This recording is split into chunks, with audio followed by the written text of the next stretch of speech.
मंदिरों के रखरखाव के बारे में चाहते थे, लेकिन सरकार हमारी उन सब लोगों ने गिरा दी जो धर्म का ठेका तो लिए हुए हैं, लेकिन वो सारे काम कर रहे हैं जो कि धर्म विरोधी हैं।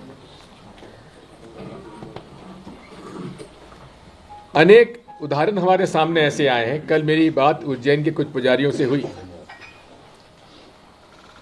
करोड़ों रुपए जो वहां से मंदिरों के चढ़ाव आता है, उसका उपयोग मंदिरों के रखरखाव में नहीं किया जा रहा है। 20-22 करोड़ रुपए हैं। महाकालेश्वर मंदिर की बात मैं नहीं कर रहा हूं, और दूसरे मंदिर हैं जो उज्जैन जिले में। मध्य प्रदेश सरकार ने 22 अप्रैल 2023 को एक आदेश जारी किया कि जिन मंदिरों के पास 10 एकड़ से अधिक भूमि है उसको नीलाम की जाए, और वो राशि जो आएगी वो कलेक्टर के जहाँ पे खाते होंगे, सरकारी खाते, उसमें जमा कराई जाएगी। 10 एकड़ से कम वाली ज़मीन का जो पैसा आएगा वो पुजारी के उनके काम में लिया जा सकता है, लेकिन उससे ज़्यादा जो है वो मंदिरों के रखरखाव के लिए उपयोग होगा।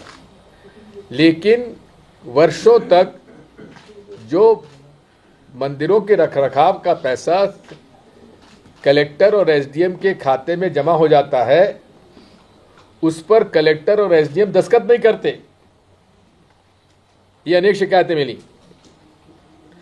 अभी उदाहरण के लिए गुना जिले के आरोन तहसील में गांव क्यापुर जानकी जी का मंदिर के पुजारी प्रद्युमन दास जी को एक नोटिस मिला।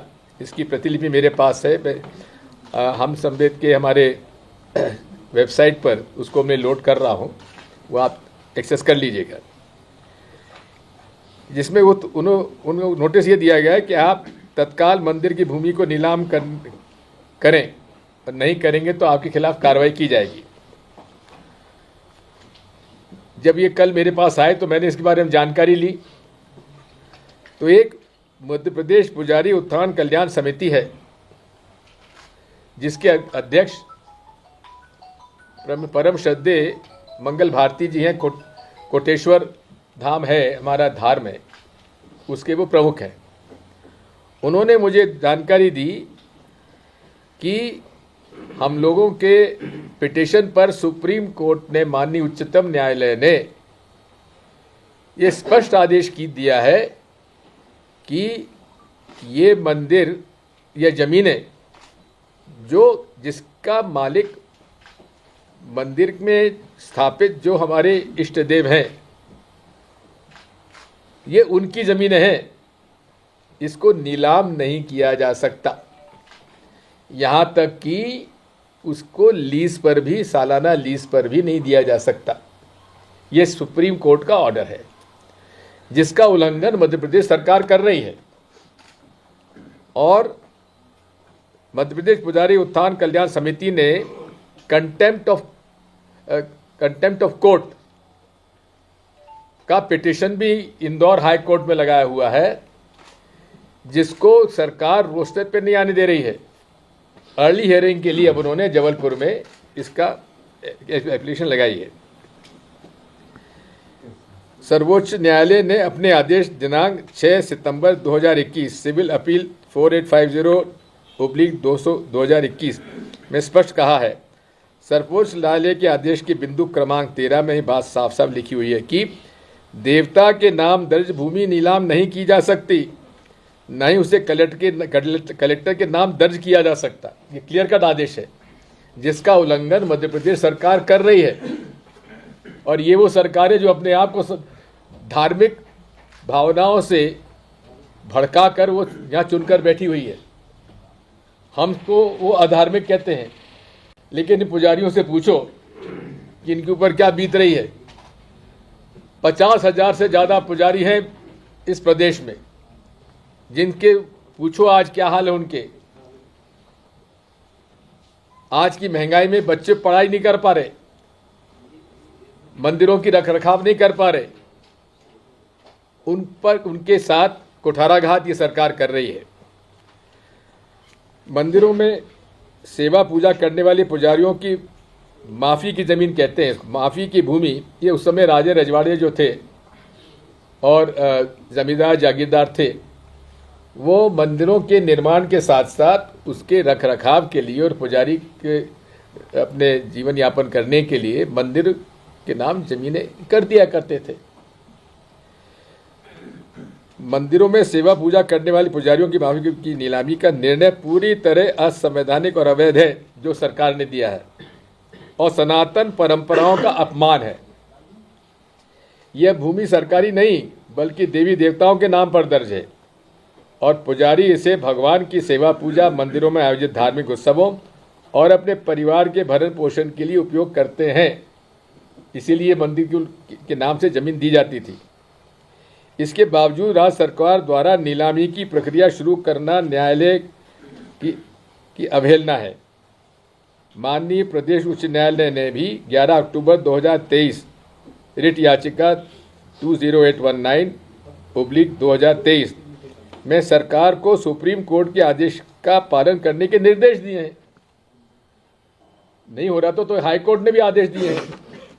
जो सरकार स्वयं को सनातन संस्कृति की संरक्षण बताती है, वही सरकार आज मंदिरों और पुजारियों की आजीविका पर प्रहार कर रही है। ये हाल है डॉक्टर मोहनलाल जी यादव, आप उस शहर के माननीय विधायक हैं जहां महाकाल का हमारा प्रसिद्ध ज्योतिर्लिंग है, और हमारे प्रदेश में ओंकारेश्वर के दूसरे ज्योतिर्लिंग हैं। हमारे 2 प्रांतों में जहां ज्योतिर्लिंग हो, वहां के मुख्यमंत्री के रूप में आप उन हमारे प्रदेश के पुजारियों के साथ कुठाराघात क्या कर रहे हैं? आपके राज्य में क्या हो रहा है? पहले तो आपके खिलाफ शिकायत आई थी कि आप जो हमारा कुंभ मेला होता है, उस कुंभ मेले में जो ज़मीनें ली जाती थी उस पर आप कॉलोनी कटवाना चाहते थे, और शिवराज सिंह चौहान ने उस समय आपका ये प्रयास रोक दिया था। और फिर इस बार भी वह चालू हुआ तो फिर अमित शाह जी की फटकार पड़ी तो ये काम रुका। मंदिरों की माफी भूमि सरकार को दी हुई नहीं है, इसलिए सरकारों से छीनने या नीलाम करने का कोई नैतिक कानूनी अधिकार नहीं है। हजारों वर्षों से सनातन परंपरा ने धर्म का संरक्षण किया है, सरकारों ने नहीं किया। मैं जब मुख्यमंत्री था तो ये आरोप मुझ पर भी लगा था, तो फिर पूरे विश्व हिंदू परिषद के लोग उन्होंने मेरे खिलाफ प्रचार किया कि दिग्विजय सिंह जो है मंदिरों पे कब्जा कराना चाहता है, सरकारी करना चाहता है। तो पूरा एक डेलीगेशन आया हरिद्वार से, सारे साधु संतों का। उस समय हमारे मुख्य सचिव शर्मा साहब हुआ करते थे, तो हम लोगों ने वहाँ मीटिंग करी, सारे साधु संतों का मैंने सम्मान किया शॉल श्रीफल से, और कहा कि महाराज आपको बड़ी गलत सूचना दी है विश्व हिंदू परिषद के नेताओं ने, यहाँ कोई ऐसा प्रयास नहीं है। जब उनके सामने ये बात सामने आई, मैंने कहा मेरी बात मत मानिए, लेकिन मुख्य सचिव जी इसकी बात सुनिए। और मुख्य सचिव जी ने कहा साहब आपको सूचना दी किसने ये बात? तो उसके बाद उन्होंने कहा कि हमें गुमराह किया गया, और उन्होंने मेरे पक्ष में प्रस्ताव पास किया हरिद्वार के साधु संतों ने। मैं हमेशा से एक सनातन धर्म का पालन करने वाला व्यक्ति रहा हूँ, और मेरे घर में धार्मिक प्रवृत्ति मेरे माँ की थी जो हमें प्राप्त हुई है। इसलिए मुझ पर ये आरोप जो लगाते, कभी कहते दिग्विजय सिंह मुसलमान हो गया, कभी कहते हैं ये ईसाई हो गया, ये वो लोग लगाते हैं जो यहाँ पे ज़मीनों का धंधा कर रहे हैं। सरकारी ज़मीनें जिन्होंने अपने नाम करा ली, ये लोग मुझ पर आरोप लगाते हैं। जब इनकी जिस दिन सरकार बदली जाएगी, इनकी सारी पोल हम लोग खोलेंगे। पुजारी और धर्माचार्य सरकार की कृपा से नहीं बल्कि समाज की आस्था और परंपरा से जीविका और उपार्जन करते आए हैं। मठ मंदिरों की भूमि की नीलामी में प्रदेश के पुजारियों का गहरा आक्रोश और असुरक्षा पैदा हुई है। चारों तरफ से मेरे पास फ़ोन आ रहे हैं कि साहब कुछ करिए। मैंने कहा महाराज आप ही तो इन लोगों को चुपना कर बैठा देते हो, इसलिए आप सब सुधर जाओ तो ये सब सुधर जाएंगे। जहाँ भी मंदिरों में यहाँ पुजारी हो, आप जब भी पूजा के लिए कोई आता है तो उनको ये बात बताइए कि किस कदर घोर अन्यायी और पापी ये सरकार है। पुजारियों की शांति और उनकी कमजोरी न समझा जाए। धर्म राजनीति का उपकरण नहीं है, धर्म एक दुधारी तलवार है। यदि सत्ता के बल पर सनातन परंपराओं को चोट पहुंची तो उसका विरोध भी उतना ही तीव्र होगा। मैं इस विषय में पूरी तरह पुजारी समाज के साथ खड़ा हूं। महाराज खड़ा हूं ना जी। यदि सरकार ने धर्म विरोधी नीलामी निर्णय वापस नहीं लिया तो मुझे पुजारियों द्वारा की जाने वाले आंदोलन में सम्मिलित होना पड़ेगा। अब इसके बारे में कोई प्रश्न पूछना चाहो तो पूछ लेना, और कोई विषय का उत्तर मैं दूंगा नहीं। चलो नहीं, उसके बाद हाँ आप कुछ बता दीजिए। हाँ बता दीजिए कि 2023 का जो न्यायालय का आदेश आया है उसके में तो उनको नहीं बनता है कि वो पुजारी की ज़मीन को लें, तो कुछ दे नहीं सकते, कुछ ले भी नहीं सकते हैं। तो उनको इतना ये हक नहीं बनता है कि वो लोग पुजारियों की ज़मीन को नीलामी करें या फिर कलेक्टर अपने हक में ले। कुछ दे नहीं सकते तो ले भी नहीं सकते हैं। उनका थोड़ी ये हक बनता है कि वो लें। मंदिर का पूजा पाठ में सामान लगता है, त्योहारों में लगता है, पंडितों के परिवार में बच्चे हैं उनका भी लगता है, तो कैसे वो नीलामी कर सकते हैं?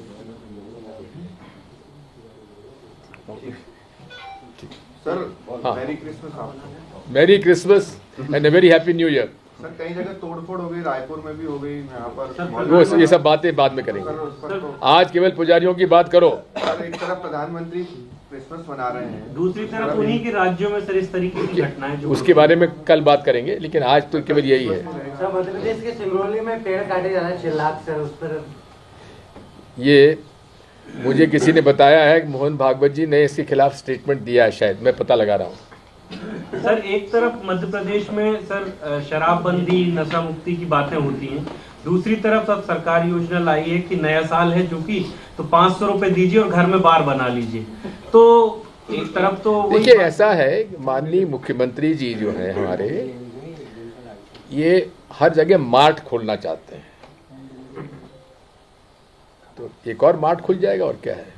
अच्छा हो गया बस, पुजारियों की बात करो यार, पुजारी की बात करो ना। आज का सब्जेक्ट पुजारी। पुजारी संघ क्या आगामी समय में प्रोटेस्ट पर उतरेगा क्या? मध्य प्रदेश सरकार के खिलाफ में कुछ आंदोलन वगैरह की कुछ रणनीति है क्या?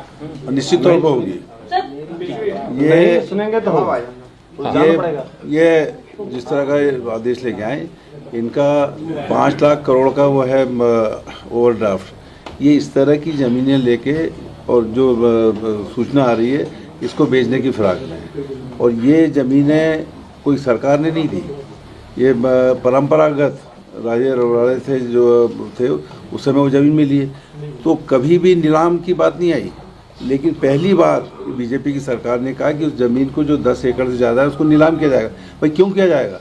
इन 10 एकड़ में कुछ हो नहीं रहा है आज की तारीख में, और बाकी ज़मीन भी जैसा अभी पंडित जी ने कहा, वहाँ के मंदिर का रखरखाव, उनके पूजा पाठ जितने भी होते हैं, इन सब के लिए पैसा लगता है। तो नीलाम करने का कहीं से भी इनको हक है नहीं, और सुप्रीम कोर्ट ने भी इसका संज्ञान लिया है। और ये जैसा भी राजस्थान ने बताया कि कंटेम्प्ट ऑफ कोर्ट वो भी नहीं लगने दे रहे हैं, ये स्थिति पैदा कर दी है। तो ये बहुत बड़ा मामला है। और कल साहब के पास यहाँ कम से कम 25-50 वो आए थे, और पूरे प्रदेश से फ़ोन आ रहे हैं कि साहब ये बिल्कुल गलत है और ये किसी तरह भी नीलामी रुकना चाहिए। और जैसा अभी कहा राज साहब ने कि ये ज़मीनें जो मंदिर होता है ये सब देवी देवताओं के नाम से, तुम देवी देवताओं की बात करते हो, देवी देवताओं की ज़मीन को बेच कैसे दोगे, नीलाम कैसे कर दोगे? नीलामी शब्द ही अपने आप में एक तरह से मंदिर का अपमान है, भगवान का अपमान है, पुजारियों का अपमान है। सर केंद्रीय मंत्री अमित शाह ग्वालियर में हैं, वो कह रहे हैं मोहन यादव ने बहुत संतुलित विकास किया है, क्षेत्रीय कॉन्क्लेव किया, आपको क्या लगता है? सर पूर्व मुख्यमंत्री मुख्यमंत्री शिवराज सिंह चौहान की सिक्योरिटी को लेकर ब्रीच सामने आया था, लेटर अब आ रहा है। पुजारियों की बात है क्या? गंभीर आरोप लगाया है। चलिए आप लोग इसके बाद आप लोग चाय के लिए आमंत्रित कमरे में बैठेंगे। गंभीर आरोप लगाया था झीरम घाटी वाले मामले को लेकर। आपने सर राम मंदिर के लिए चंदा भी दिया था और राम मंदिर निर्माण में, और आपने कई बार इसका जिक्र भी किया। सर आप दर्शन करने कब जा रहे हैं? कहाँ? जहाँ के लिए आपने चंदा दिया था। ये ऐसा है, मैं अब आदि शंकराचार्य जी के अद्वैत वेदांत का अध्ययन कर रहा हूँ और 25 जनवरी को यहाँ के वाइस चांसलर हैं हमारे उज्जैन संस्कृत यूनिवर्सिटी के, उनका मैं यहाँ प्रवचन कराऊंगा। अद्वैत वेदांत क्या है? अहम ब्रह्मास्मि, मेरे में ही ब्रह्म है, इसलिए मुझे कहीं जाने की आवश्यकता नहीं है। मेरे हृदय में ही नारायण विराजमान है। सर अमित शाह जी कह रहे हैं कि मध्य प्रदेश शोभा भाई, ये कहा तुम पुजारियों के साथ अमित शाह जी को जोड़ रहे हो? धन्यवाद। सर